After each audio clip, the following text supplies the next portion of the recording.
më mundu edhe mësimin e Koranit, edhe namazën e gjitha, më ja bën të dashur fëmijëve, por fëmijëve ose edhe vetës, edhe të rriturve. Po për më ja bën ibadetet e dashura, t'ja bëjmë të dashur Allahun, kuj po ja përkushtojmë ibadetin. Domethënë, na jemi në një mirësi, që kur ta kuptojmë këta, që i bim sejdë Allahut. Mirësi që nuk e ka askush. Ti paramendoj një njerëz që ka lindur në një ambient që është jo fetar, edhe kur s'ka arrit me kuptu të vërtetën, i kanë adhuru prindët e tij varret, idhujt, ose lopën, ose met, ku ka tempuj në vendet caktuar të Aziz, që adhurojnë met, tempull e minjve. Shkojnë aty e bëjnë ibadet minjve.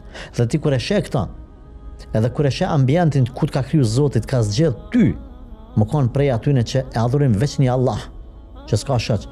Ti a nuk ja vlen me ja përkushtu këtë namazë, këtë xherem edhe me bë me gjithë shpirt, jo vetëm thjesht kur po vjen iftari më shpejt. Kur po jap selam më shpejt, po duhet më shumë më fal sabahin. Unë pse mos më çu? Kur ai çohet domethënë edhe shkon me i kryen atje ibadetet, ati miu t'ja përkushton ibadetin, la ilaha illallah, ti Zotit tan, ti dush me bë jo 5 minuta farz me 15 minuta.